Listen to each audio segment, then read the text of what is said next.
cut one wing out and then trace it to make another wing just like it. I cut two wings. I could have also cut one really long wing all the way across. Since I cut two, I'm going to patch these in the middle, and I'm going to put a little extra cardboard on top to make them stronger.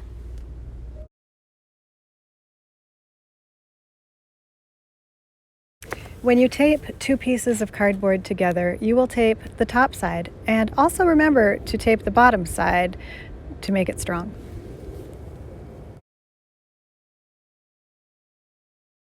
Now, you don't have to use wire for your paper mache project, but if you have some wire, it's really nice because it lends a lot of strength to your project. I have these wires attached to the core of my project. I'm going to lay them on top of the cardboard wings, and I'm going to tape them into place. The wire allows me to bend those wings back and forth while I'm deciding what position I want them to be in. All right, now I've got this one wired up, and I can bend it. And the good news is that the wire does help me bend those wings, and it has a bit of a memory and a strength to it, so I can kind of bend the wings how I want.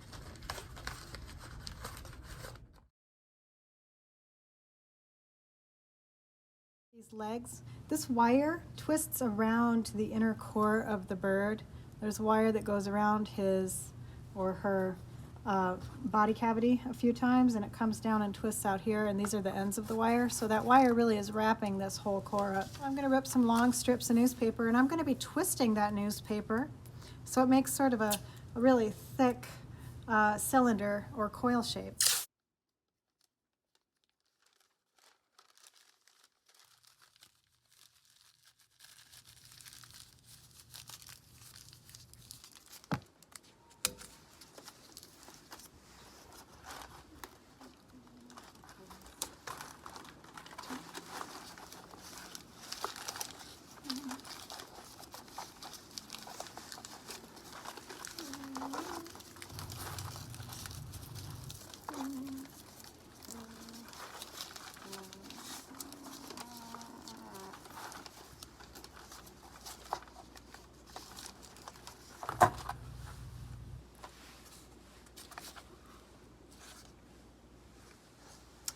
Now I'm going to look back at my picture. I'm going to see I need to add a little more mass in a couple areas. So in smaller and smaller bits, I can continue to twist that crumply newspaper to make the thickness of the bird's legs and keep securing it with small pieces of tape. Flatten that tape out because it's going to be covered with paper mache soon. And the tape is what's going to just kind of hold it long enough for me to get it coated with paper mache. I'm going to use these kind of reference photos to build my foot and my leg. The reason for these wires coming out of the legs and up and around the core of the abdominal area is that those legs are actually going to stick inside of my sculpture, and they're going to anchor the animal onto the top of my letter. So now what am I going to do for feet? Well, I'm going to make some extra feet out of wire, and I'm going to attach them on the front, and they're going to be for appearances only. They just look like feet. The actual anchors, the things that you think should be feet, these wires, they're actually locking the whole thing together. Now, if I would have been thinking ahead, when I made this armature, I would have made these pieces of wire much longer. It would be handy if these were sticking out really long right now. So I'm going to have to do some joining of the wires. Now I'm going to build my hawk feet.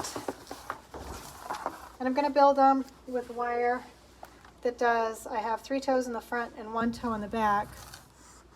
I'm going to do 2 toes here. And I'm going to do a middle toe that goes back into that back toe. Probably like this, it'll be doubled over. It'll be real strong.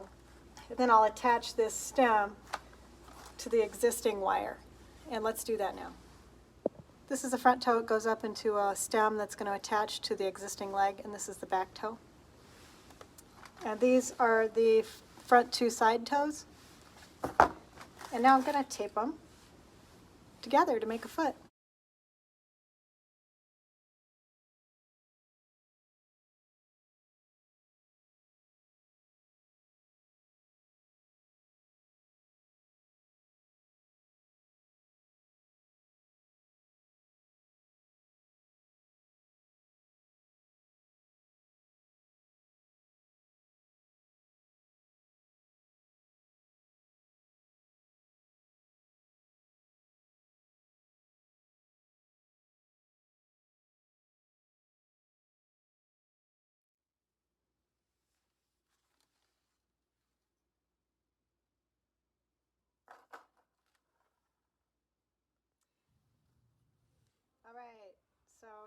my front toe and back toe. And I'm going to start taping on my 2 side toes. All right, let's give it a shot. I've taken a bunch of tape and cut it into really skinny sections because I'm going to need them to be really skinny. And I'm going to basically wind this thing up with tape because I'm going to need to wind it with paper mache in a while. And a few layers is good. Now I have to be really tidy. That's the thing. If I make this all bulky and wrinkly, I'm not going to like how it turns out because real birds have such nice narrow little claws. I want to try to replicate that. So you can see that I'm winding the tape around there.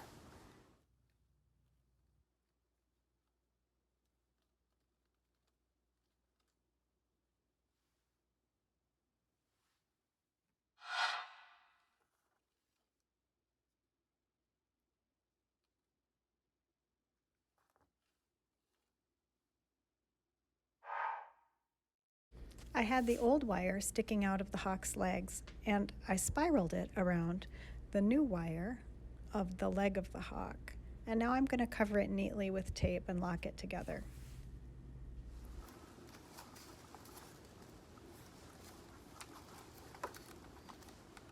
But I adhere the wire together, and that will be fine for a layer of paper mache. I might put a little extra tape here in these areas here to stiffen that up a little bit. The hawk was just too big to be anchored in there with those 2 small wires. So what I did is I grabbed 2 much larger, longer wires, and I actually impaled them up his leg and into the body cavity of the armature. And you can see they're really in there. They go all the way up into here. And I twisted them around some of the shorter wires, you can see. So they're locked in there. The reason being, I just needed it to be a little stronger. So I'm going to use these 2 wires to anchor the hawk into the top of the letter, and I made 1 fake foot, and I'm going to make 1 more fake foot. And then it'll look like he's sitting on the feet on top of the letter, but actually he'll be anchored in with these wires. And I noticed that I'm going to need to thicken up the neck, and I'm going to have to make the forehead project out more. So you could do this by massing newspaper up and dipping it in paper mache paste and kind of squashing it into little masses and build up what you need to build up.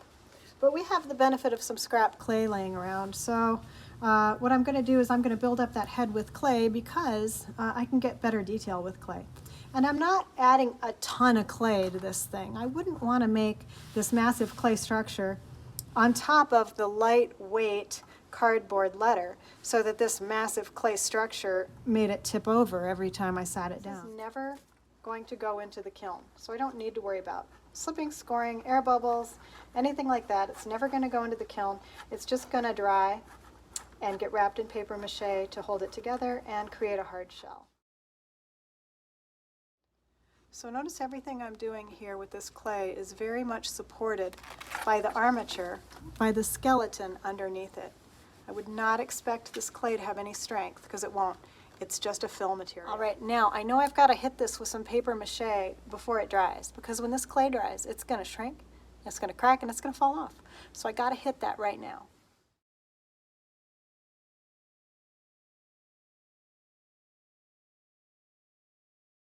We're going to see a nice hard shell encasing that clay and be able to continue on with this hawk. Move over, and I'm going to start doing paper mache down the legs and the feet. Just taking my time, carefully wrapping, trying to minimize wrinkles, and doing my best job. So I'm prepping some small pieces and just letting them soak in the paste. And then when I grab them, they're very saturated with water, and it's really easy to wind them around the little feet. Covered with paper mache to make it one even surface. After this dries, if there's little fuzzy bits, I can always come back and lay a little more paper mache in. So I'm going to let that dry. And I've got these wires that are going to lock him in a standing position on his base.